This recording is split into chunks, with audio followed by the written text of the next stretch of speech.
Okay, here we go. This reaction is virtually identical to the one that we just saw, the Claisen condensation.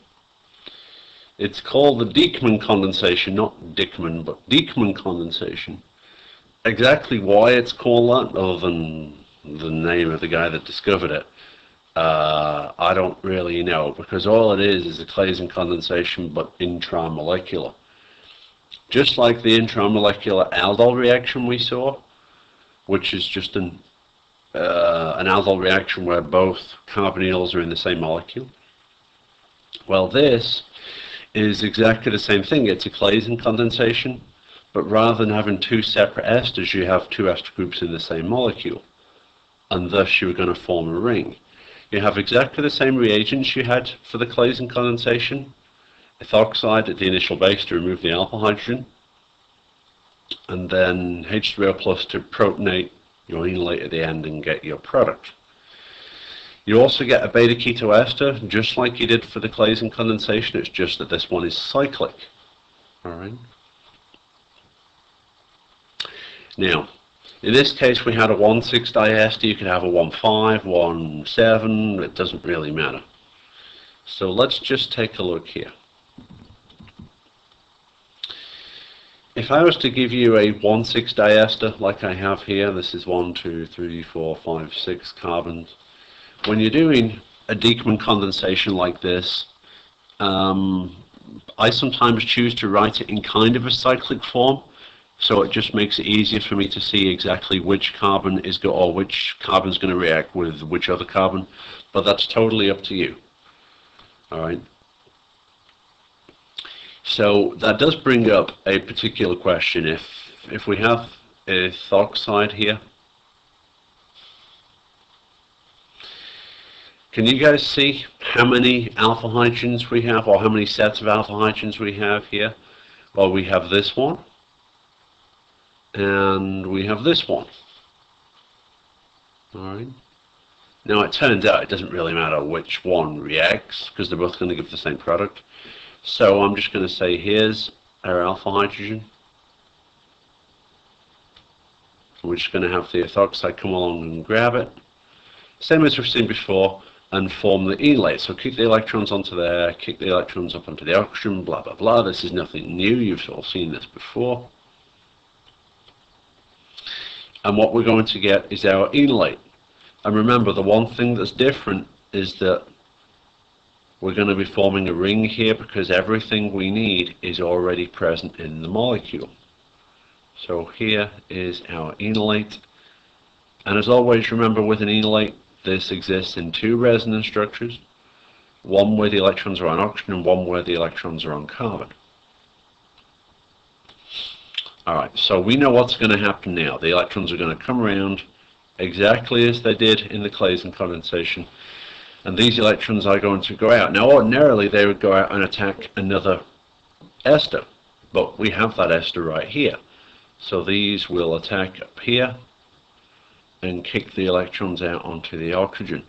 Now over here we saw carbons 1, 2, 3, 4 and 5 formed the carbon 1, 2, 3, 4, 5 ring. If that's the alpha carbon, those electrons attack up there and give a product. But let's actually see that in action. If this is carbon 1, this is carbon 2, this is carbon 3, this is carbon 4, this is carbon 5, and let's call this one carbon 6. You will notice that it's this carbon here, the alpha carbon, that's the one that's the nucleophile. So we form a bond, a new bond between carbons 5 and 1, not carbon 6 and 1. Alright, so let's draw out what we get then. Now you can try and draw out something really weird and funky if you want to here, but I usually like to just say, well, I know I formed a 5-membered ring, so I'm going to go and draw one out. Here is my 5-membered ring. And as long as you remember to number the carbons in whatever way you feel preferable. Alright, this is obviously a number from 1 to 5 and not something funky. What you've got to remember then is, well, what goes on all the carbons, okay? you can see carbons 2, 3, and 4 have nothing on them. So in the product, we're going to have nothing on carbons 2, 3, and 4. But on carbon 1, we have something. We certainly have an OR group. So we're going to put an OR there. Originally, we had a carbonyl group. We can't put a carbonyl group here because then that would be Texas carbon. And also, our arrows are showing that that pi bond is broken. So we're actually going to have an O minus here. And which is the other carbon that has something on it? Well, that is carbon 5. Now, we have broken that pi bond between 5 and 6, so we still have the sigma bond there. And we have reformed our carbonyl group. Doesn't really matter whether you show the carbonyl pointing up or down, it doesn't matter. As long as you have the right stuff coming off the right carbon, that's all I care about. If you want to put on that you recognize this is carbon 6, then that's fine. Now, we still have similarities between this and the Claisen condensation. The electrons from the oxygen, because we haven't added in the acid yet, have no choice but to kick themselves back down to reform the pi bond, and then something's got to give. And that thing that gives is the OR group. So that just leaves.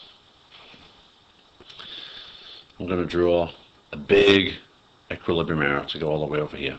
I know it's not probably the best thing to be doing, but what the hell, it's 12:51 on spring break. What the hell am I doing? Oh, I'm so nice. Alright, okay, so let's draw out our 5-membered ring.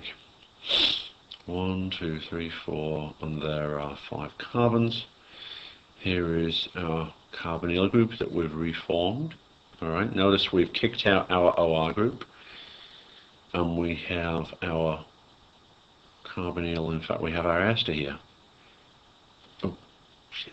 Oh, crap. I said shit again. I didn't mean to say shit, but I just said it again. I better stop talking. Alright. Notice we have a ketone beta to the ester, alpha beta. And the previous slide said we should form a beta keto ester. But also remember, we aren't quite finished yet in terms of the mechanism, because we have generated some OR minus here. And that is going to react with the alpha hydrogen in exactly the same way as we showed before.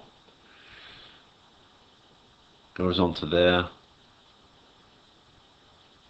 Now, one thing that you might be wondering is, well, which way do the electrons go? Which enolate do I form? Do the electrons go this way and go up onto here? Or do the electrons go this way and do they go up onto here? Well, the fact of the matter is, in terms of the product, it doesn't matter where they go, because you get to the same product either way. And I'm not going to be picky about it. Whichever one you want to show is going to be perfectly fine by me. Alright, as long as you show one of them. Alright, I'm going to go on to the next page to draw out our last enolate here. So let's just draw it out. And here it is in all its majesty and glory, or at least as much glory as I can make do with this crappy little pen here. Just remember, suspension of disbelief. This is glorious. Maybe. Alright.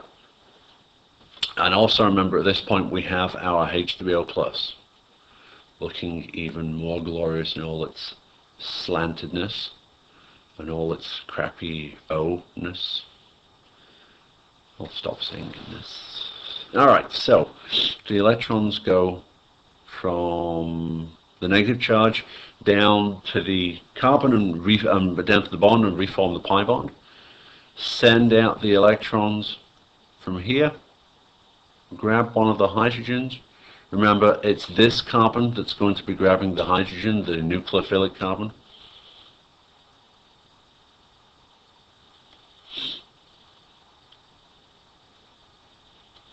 And then we get our product. And really, I should just stress, I don't know if I stressed this before, the only thing that makes this mechanism a little weird is the fact that you seem to be making the same product twice, which is actually a very valid thing to say, but I'm hoping you guys can see that we're not making this twice because, well, I'm boss and we do whatever the hell I want to do. I'm hoping you guys can understand why this enolate was made, simply because of the leaving group that we got kicked off here. And then when this is reformed, there is no more RO minus there to reform that enolate. Because if you think about it, if there was more RO minus around, you would just go back and forth and back and forth and back and forth and back and forth, and you'd never actually be able to isolate much of this at all. So the H3O plus there is just to make sure you get this product, no more enolate, and you're done. Alright. So, like we were saying, the Dieckmann condensation is just a cyclic version of the Claisen condensation. And the key word here is intramolecular. Alright. Thank you.